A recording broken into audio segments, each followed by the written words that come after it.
you? Woo! It's good to be here. I don't think I've ever been introduced to anything in comparison to the Loch Ness Monster or something, or Sasquatch. That's unusual.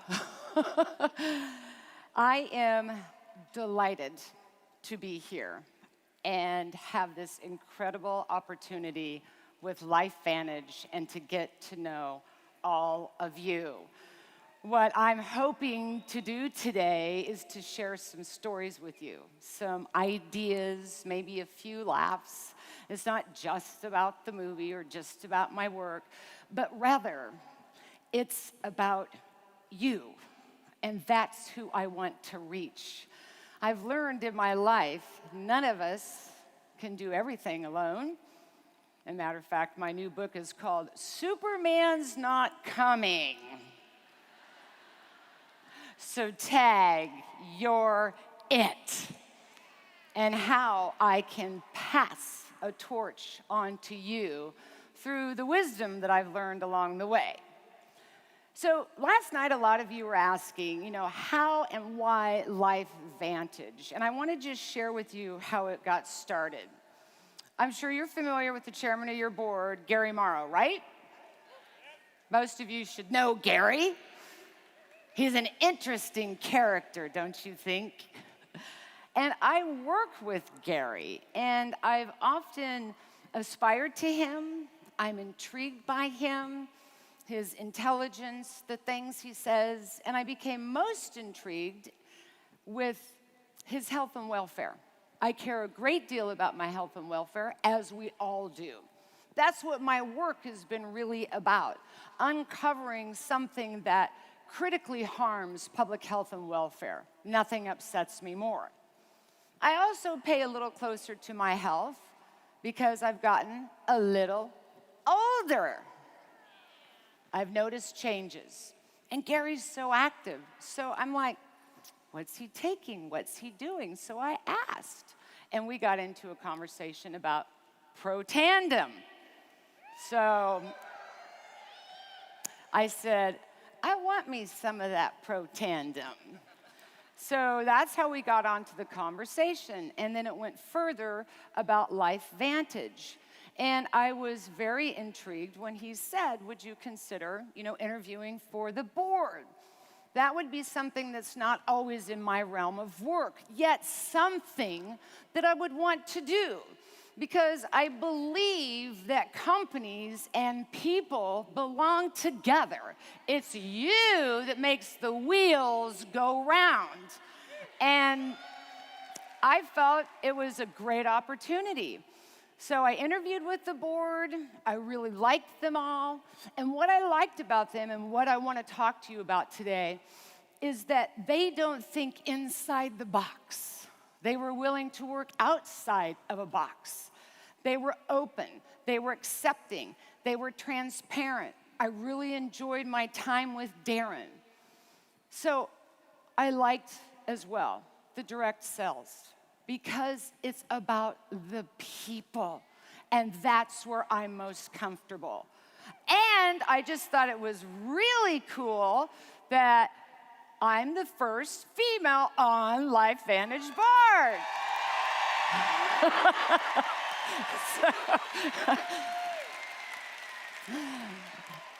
I thank them very much. That was really very cool. So that's how it came to be.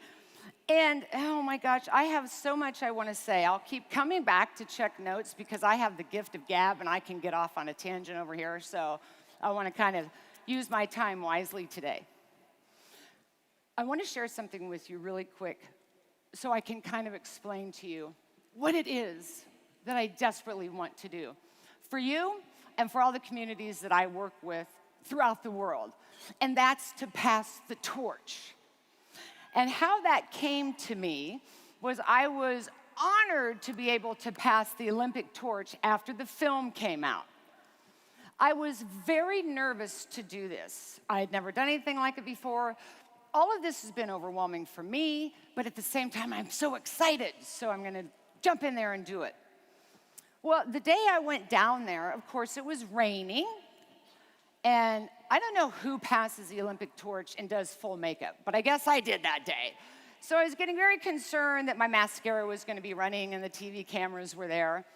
But I was becoming more nervous because I didn't know where to go. I didn't know what I was supposed to do. I didn't have anybody around me. And I'm thinking, what's going on? And I can see him coming around the corner and the torch coming, and I'm like, oh my God, what's going to happen? I mean, I was panicked. And somebody came up and they said, okay, you need to start running. And I'm thinking, okay, I'm running, and like, what am I doing, and where am I going, and what am I taking, and what's this whole thing? And as they got closer, they said, Erin, you need to run and turn around and reach. They're going to pass you the torch. I had so much happening in my mind at once. And I'm like, where am I going to go? What am I supposed to do? The minute I had that courage and I put my hand out and they reached and I grabbed it, let me tell you, boom! I knew right where I was going. And that's what I want for all of you, and to pass the torch and thoughts and ideas and information and wisdom so you take off in your life.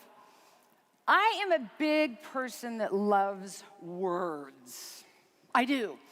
I think there's so many words in our vocabulary that need to be rechanged, or we have perceptions of what they mean, and oftentimes if we hear that word, we'll retreat back. So some of the things I'm going to focus on today, I'm going to start with the word reimagine. I love that word. And today, I want you to reimagine you. Reimagine your life. Reimagine how you will perform in your work, how you can make the best success for yourself, for your family, for your future. A couple of other words that I like to hit upon that are really very important to me. One is choice. I find often in my community work that they've forgotten, oh no, I'm sorry, you have a choice to speak up. You have a choice to get involved. You have a choice to say. You have a choice to believe in yourself. So I'm going to talk about choice a little today.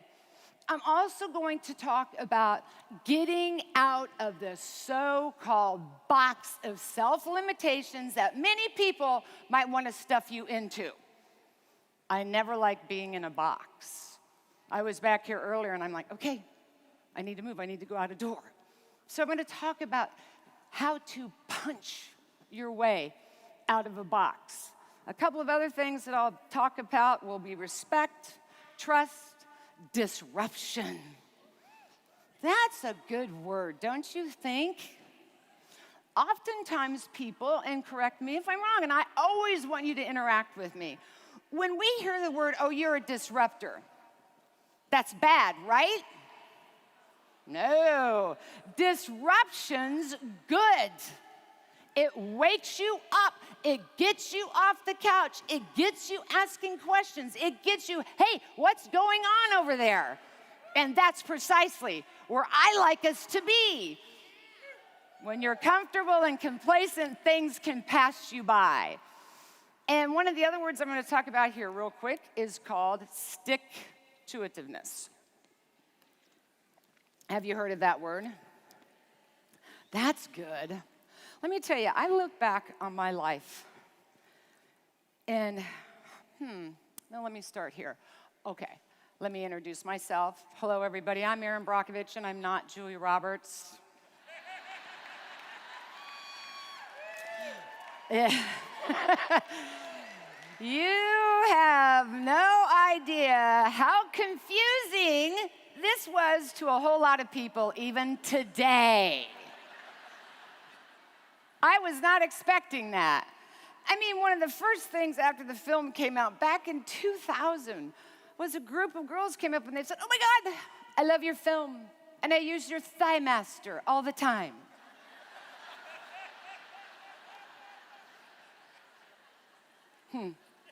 I go, okay, wrong girl. Glad you saw the film.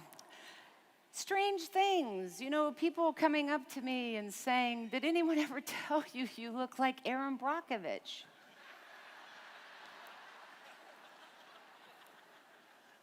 No, but I get Julia Roberts all the time, and they're like, crazy lady.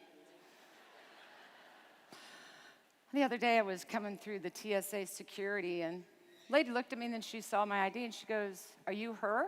And I'm like looking around. Me? She goes, yeah, you her? I'm like, who? She goes, Julia Roberts. I'm like, no.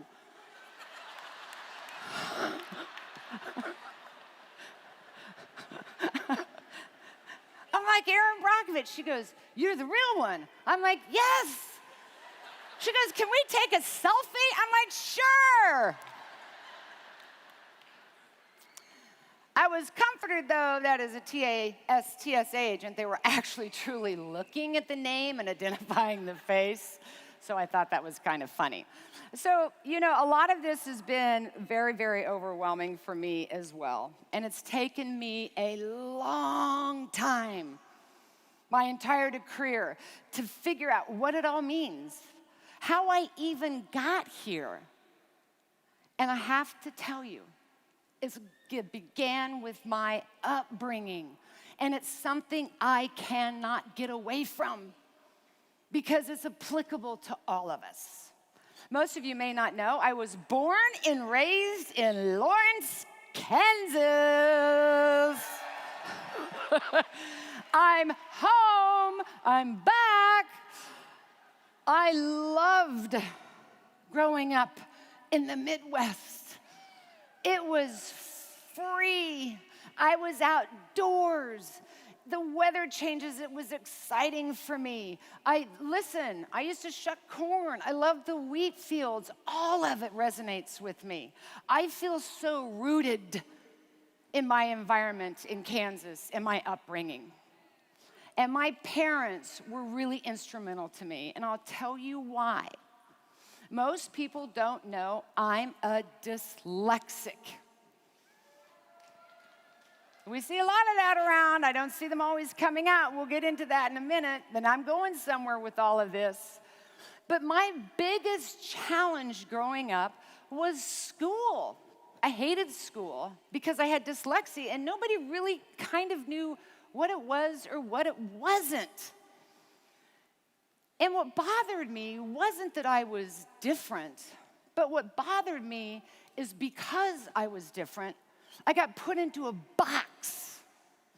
I felt suppressed, and I knew who I was. This is why I was born a natural biohacker. I know what I'm feeling. I know if something's affecting me poorly. And I knew, but nobody else seemed to know. So it was the judgment. It was the label. It was the perception. It was the suppression that was going on with me that was hurting me the most. Fortunately for me, I had a fabulous mother. She's a journalist and a sociology major, school teacher, great command of the English language with great enthusiasm about choice and believing and faith and being rooted in who you are. And that was my mother. So I would come home from school every day feeling dejected because I had another D or another F on a report card, feeling bad about myself. And my mom would always say, you know what, Erin, when the going gets tough, the tough get going. I'd heard this a million times. Right, Mom, got it. She said, you know, when you're down and out like that, you need to find your stick-to-itiveness. Listen, I did not know what this word meant. I'm from Kansas. I thought it was some made-up word like cattywampus or slaunchwise. I go, Mom, I don't know what the hell you're talking about, but really, this is frustrating me. I don't want to hear about it anymore. She goes, okay. So she left the room. I'm like, we're done with that. Only to forget, as I told you, my mother is a journalist and a sociology major with an incredible command of the English language, came back in the room with the Webster's Dictionary. I'm like, here we go. She goes, sit down. I want to read you the definition of stick-to-itiveness. Noun, propensity to follow through in a determined manner. Dogged persistence born of obligation and stubbornness. Hello? That's all you had to say to me. Stubborn is my middle name. I am dogged, I am determined, and I am persistent. And frankly, most of us are. So for me at the time, this sounds really ridiculous talking to a room full of adults about this, but I want to tell you what happened in my mind. Oh, I became that little engine that could. I heard that word stick-to-itiveness, and I think I can, I know I can, I know I can. And I became it. A word like that motivated me. And do not think I have this perfectly, easy life and everything's just goes along smoothly. I do not. I have moments in my life where I can literally drop to the floor and cry. And I hear my mom, and she says, Erin, where's your stick-to-itiveness? And I get up and I go at it again. Life requires that we have it, and when you apply it, it works. So next time you're feeling a little down, I hope you think about stick-to-itiveness, or you might not be getting that right cell or think that you're where you're supposed to be. Stop. Game on. Stick-to-itiveness. Refocus and go at it again. That's my mom. So, I had another really great woman in my life. She happened to be a school teacher. Her name was Kathy Borseth, and I've talked about her a lot. What I love about her and what she did for me was a total game changer. She was willing to think outside of the box. As a school teacher, she wasn't going to stay in that standard of conformity that still exists in many places in our educational system. Children are visual. They need to get out and experience and see and touch. And she was one of those teachers. So one day, once again, I had another F on a test. As I was leaving class, she stopped me and she said, Erin, is there something going on? And I'm like, no. She said, well, you know everything in class. You're the first one to raise your hand, but when I give you a test, you fail. I go, oh, I have something called dyslexia, something like that. No reaction from her. She said, okay. She said, well, so I'm intrigued because you see and know everything, right? I said, yeah. She goes, so you must be learning visually and through hearing. I go, okay, I guess. She said, if I give you this test now and I scramble it, will you know it? I said, every answer. She said, okay, I'm going to give you the test. And she did. And I knew every answer. And she gave me an A+. I'm like, wow! Wow! Somebody came out of that box and dared to do something different. And what she doesn't know is the impact it had on me was amazing. Not only did it help me believe in myself, my mom taught me that. Just because you're different doesn't mean you're inferior. And I worry about us when we are different, and we should be different, and that's what makes us individuals, that we suddenly think we're inferior. Nothing could be further from the truth. For me, different is good. So she gave me that belief that just because I was different, I could still achieve, not to mention what it did for my GPA. Let me tell you right there. It was magnificent. So on I go with life, not knowing that everything I just talked to you about was in a way preparing me and transforming me for what was about to come, even though I didn't know it. I went on to work, went on to have a family, was in a bad car accident. That's how I met Mr. Masry, and I got involved in the Hinckley, California case that resulted in the film Erin Brockovich. It wasn't until I went out there and I began to utilize what instinctually I knew and what I was offered that I started to look around and got myself into here where I could see it. I could feel it. And I knew something was wrong, but I couldn't put my finger on it. And I know every one of you in this room has been in that moment at some point in your life. Those are the moments where I get very quiet. What's going on? And it didn't make sense to me what I saw. All the trees were dying. The animals were covered in tumors. The people were sick. The stories that I heard were outlandish. Who would have believed that? So the more I got involved and the more I learned and the more I started asking questions, the more I started noticing a very similar pattern that I was too familiar with. Push down, push down, push down. I'm like, why are you pushing me back when I'm just asking questions? So I could feel the suppression again and all of it mounting. And the thing that was happening to me was also happening to them. The more questions they asked, the more they were persistent with those questions, the stronger they felt about speaking out, the more they got pushed back. They were hearing exactly what I was hearing. You're not this, you're not that, why should you speak up? And because we question ourselves, they started to pull back. So when I got involved, I would be out there because I was somewhat of an outsider, if you will.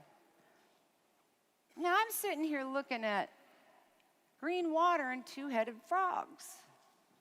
I'm thinking, Toto, we're not in Kansas anymore. This is not right. So I have some PG&E officials come down my way, and we're having a conversation. I'm like, what's with the green water and the two-headed frog? They're like, oh, that's the norm. I'm like, bullshit. I'm just calling it, right? We see it, but we don't say it. I'm like, no, I don't think so. So I got the same, you're not a doctor, you're not a lawyer, you're not a scientist. Why should anybody out here be listening to you? And I'm like, I don't need to be any of that to tell you that two-headed frogs in green water is wrong.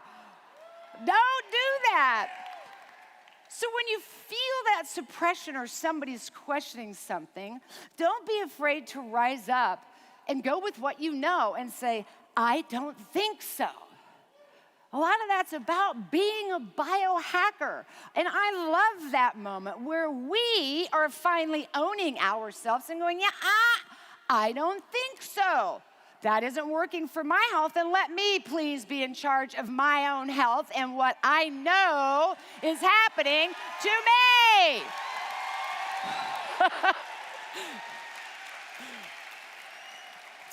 Ay, ay, ay. Let me see. I'll get going, and then I'm going to, move on to something else. I had a great person in my life, as well as my father. He was a wonderful man. He was a mechanical engineer. Most people are intrigued with how I was raised. And here I've got a father that actually worked for industry. He ran the pipelines for Texaco. Yet he's the very one that taught me about integrity and taught me about respect and taught me about trust. And he was seeing things in his own work that he wanted me to learn about that were the most important things of all. And in every community I work with, and where I see so many mistakes that have been made, is we've lost integrity. We don't have that mutual respect for our neighbor, let alone the respect that we should have for ourselves.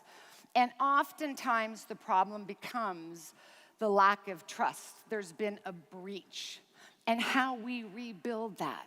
And that is something that I truly love about being here today and what you're doing in LifeVantage. And I see it. And that has integrity. That is about respect. And you are building that trust between LifeVantage, between you and your client and your customer. That's what makes the wheel go round. And when it gets breached is when we have so many problems. So my father really opened my eyes to principles and things that would be so important in all of our lives. So with that, I think a couple of things. Listen, I could stand here and talk all day long. You know, sometimes I feel like Sybil's upside in my head, and I've got all these voices going, talk about this, go here, go there. But because of time's sake, I'll cut a few things out. What I want to go with right here now is some of the wisdom that I learned growing up and clearly in and out all of these communities. My work continues. I still get, thousands of emails a month from 126 different countries and territories. And most people are searching, I think, again, for somebody to either pass them the torch or give them permission to speak up. If you need permission from me to speak up, I'm going to tell you right now, you have my permission. Speak up. Don't question the environment that you're living in and what you're experiencing and having someone else tell you that's not what you're experiencing. So I've learned what I like to call my 4 L's. I'll make it real simple. The first one is logic. Now, people will say to me, what is logic anyway? We could have these debates all day long. What is the truth anyway? What is logic anyway? Well, I think of logic this way. I was born and raised in Lawrence, Kansas, as I told you. I used to play outside all the time. And there were those days where it was too hot. It was too oppressive. And I could see those thunderheads building in the background. Come nighttime, we're getting into some serious storm activity. Now, I could be out playing, and when the sky goes dark, and then it goes black, and the crickets stop chirping, and the birds start singing, and those tornado sirens go off, I'm not going to stop and call the Weather Channel and ask if it's an F5 or an F3, because I don't care, because my common sense tells me to run. That's what your logic is your common sense. I have learned that when you use your common sense and you follow it, you will logically do the right thing. And this is something I want everyone to tap into because we're often taught not to use it or not to believe it. You have a great set of inner skills that reside right here in your gut and right there in your heart. That's that intuition, that common sense. Use it. It's a lifesaver.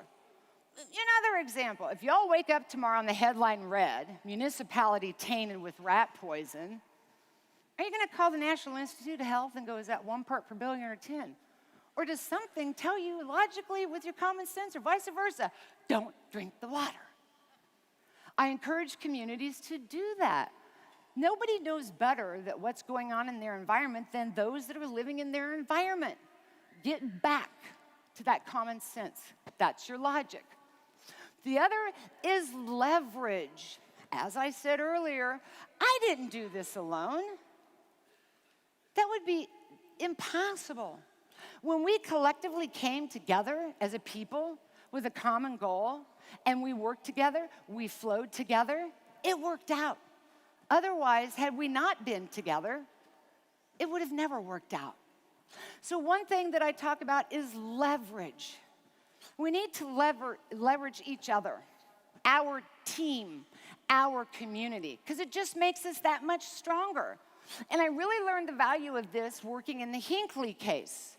Look, when it was just me and Roberta Walker, PG&E was paying no mind to us. Then we became 5 and 10. We're nothing. 25, 30. Now we're getting a little pesky. But when we leveraged ourselves and we became 50 and 100 and 200 and 400 and 500 and 600, we were seen, we were heard, and now they were paying attention to the collective community. And leverage is important. So think of math. We all know 1 + 1 is 2, right? But in principle, the leverage of 1 + 1 will create 1,000 or more, and so on.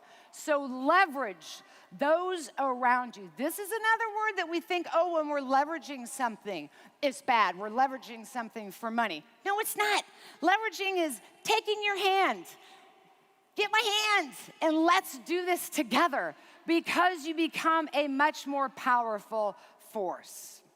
So logic, leverage. The third is loyalty. Sorry, I've got allergies. Welcome to Kansas. Loyalty. Be true to your cause. When you're in the game, stay in the game. Be loyal. Be loyal to yourself. Be loyal to your work.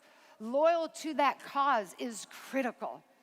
Every community I got involved with, there was days where they felt like giving up, but they knew once they started, they were in it, and they were in it to win it, and they were staying in it to be faithful to their cause, to their public health, welfare, their family, and they were there. So logic, leverage, loyalty. Loyalty is a little bit of that stick-to-itiveness. Stay loyal to your cause. And last but not least, I would think you could figure out what the last L is all about. Do you ever ask yourself, what is your why? Why am I getting up again and participating in another day of a rat race? There's so much to do, and so much noise, and so much coming after us, and so much technology, and so much change. It's getting really hard to keep up. What is your why? Why are you participating? Why are you getting up? And I know you know the answer. And it's something that I don't know we're hearing enough of late, but it's called love. It's love of work, love of family, love of health, love of country, love of freedom. It is love about everything that we do that is our passion, that gets us up every day, and we keep marching out there and getting it done. Remember, it's born of love. And most importantly, love of one's self. We're so busy giving love and help to our families and everyone around us, and we should.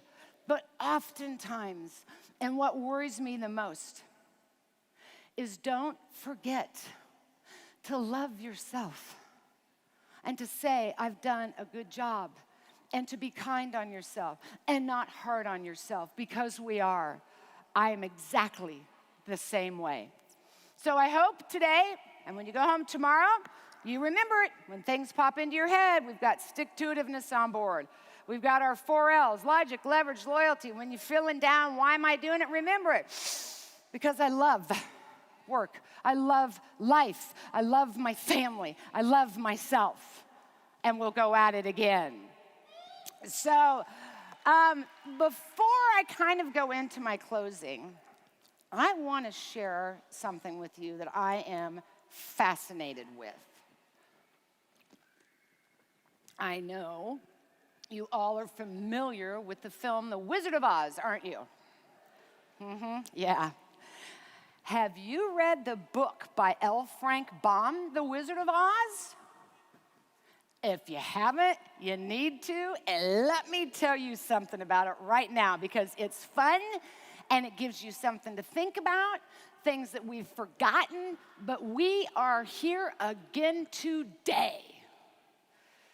L. Frank Baum wrote his book at the height of the Industrial Revolution as a way to teach his children the power of individualism and one thinking for itself in a world that increasingly is going to begin to speak for you. Don't know if that sounds familiar to you, but it does to me.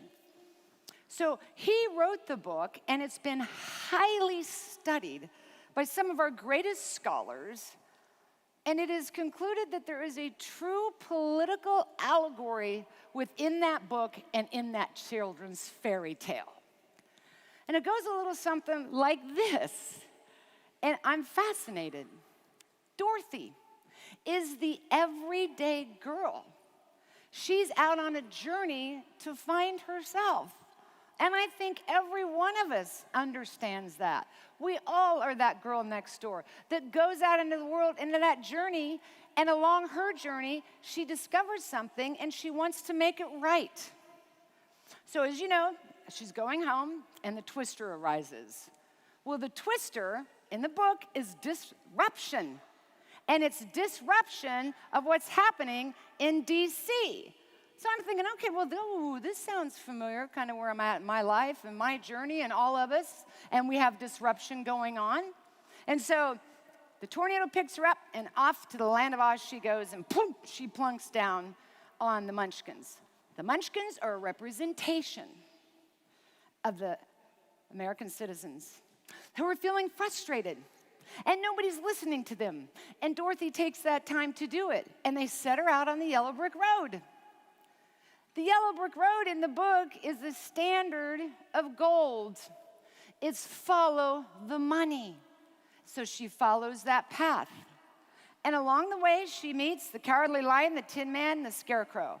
Okay, the Cowardly Lion in L. Frank Baum's book is a representation of his best friend, William Bryan's Jennings, who was running for president, known for his fiery rhetoric, yet had no courage.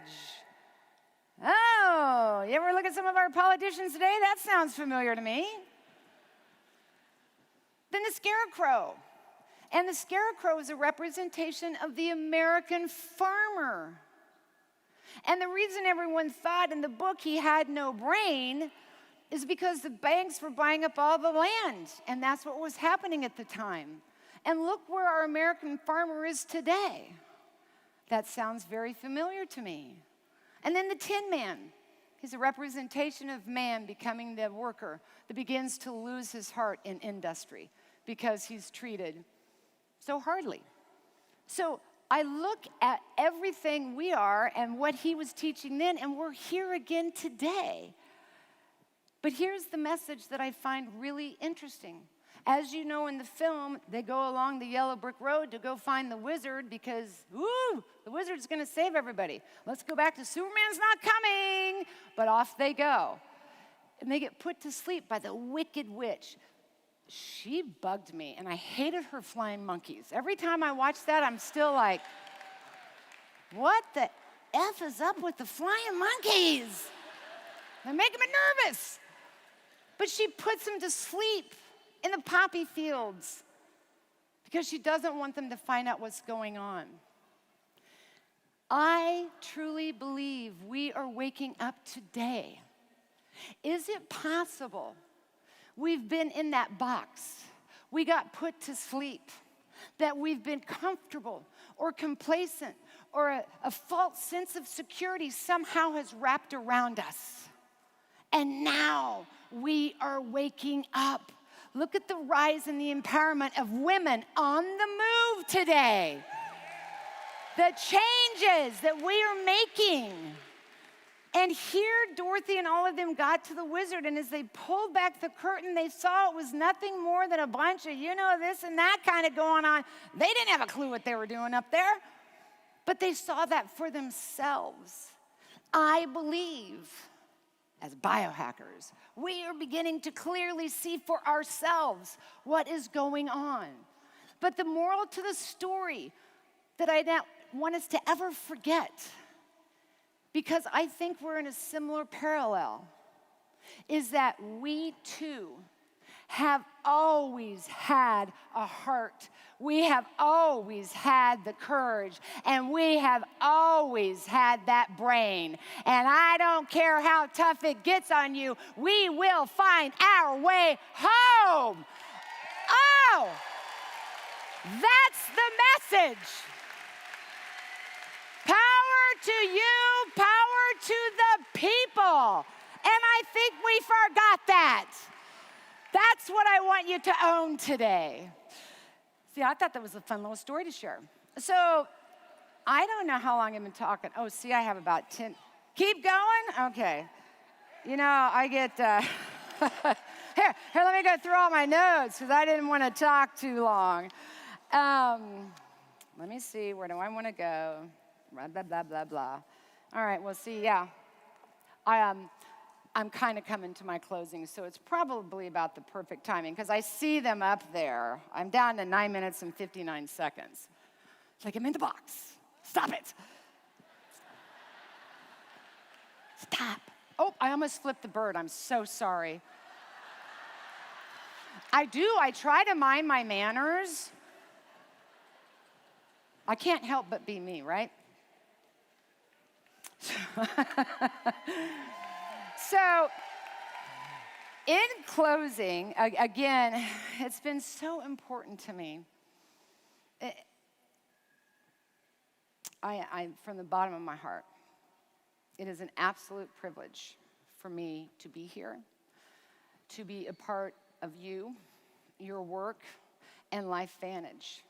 I go by things and energies that I truly get, and I'm not going to be Shirley MacLaine-ish on you and DDD, all that stuff, but it's very real for me.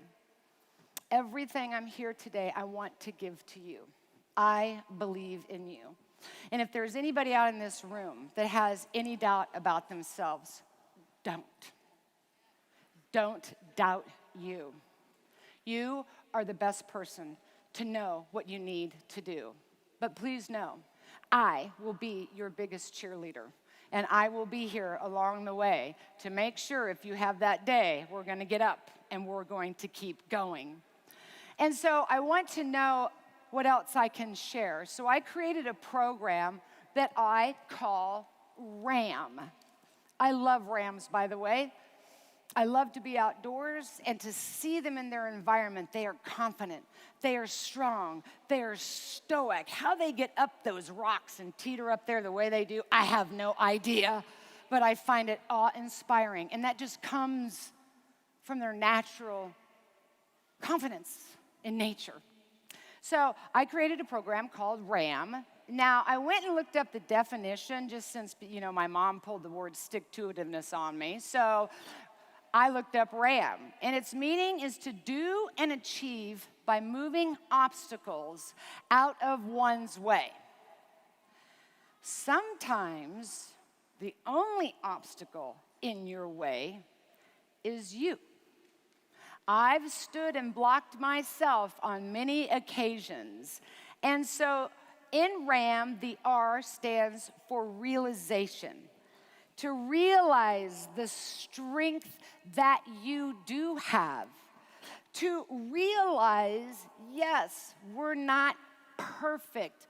We all have flaws, and oftentimes we don't want to embrace those. And I think it's really important that you do, because flaws are what make you perfect, and everybody has them. And I learned in Hinckley what I thought would be my greatest flaw in my life actually was the very gift that I had to help me figure out what was going on. So realize who you are, the strengths you have, and even the flaws that you have, and embrace them. Don't be afraid to take a look at that man in the mirror, if you will, and honestly have a conversation back. Because inside there, if you'll embrace that person, you'll find who you are and all the courage you need to keep moving forward in life, flaws and all. All of that would bring me to the A, and A is about assessment and accountability. Assessment. Think of it this way. If there's something about you that you don't like, first of all, that's okay. But we'll spend a lot of time beating ourselves up over that, right? Don't. Think of it as a real estate transaction. You have a home and you want to sell it. And they come in and they tell you an appraisal and it comes in low. What do? I don't know. You remodel a bathroom. You put in new floors. You put on a coat of paint. They come back. Your appraisal's gone up. That's the beauty of choice. And when you make an assessment of yourself, if you see something you don't like, choose to change it. You can choose to go to night school. You can choose to change your perception. You can choose to have a conversation. You can choose to work on whatever it is about yourself that you might not like. Because when you do, your appraisal of yourself will only go up and up and up. So make an assessment. And be accountable. This is something that we don't often do. That's one of the hardest things we can do. Let me tell you, I have definitely made some mistakes. And it was easier for me and more empowering for me to just say, yes, I did it. Yes, I made a mistake. Instead of going, you did it, you did it, you did it, you did it, or looking to somebody else. I just want to own it, and I find great strength in doing that. So don't be afraid to assess who you are. Don't be afraid of making a mistake. And if you did, own it. Because it's empowering to own what you've done, both good and bad. And finally, the M is going to be about motivation. And did we talk about this here just a little bit earlier? It's getting really tricky these days to stay motivated. I mean, it's a rat race out there, keeping up with technology and children and going to work and school and being at their events and taking care of yourself. I mean, we're just going faster and faster and faster and faster and faster and faster. And that mojo is just kind of escaping us. But there's a trick to keeping your motivation. And that is taking time for self-renewal.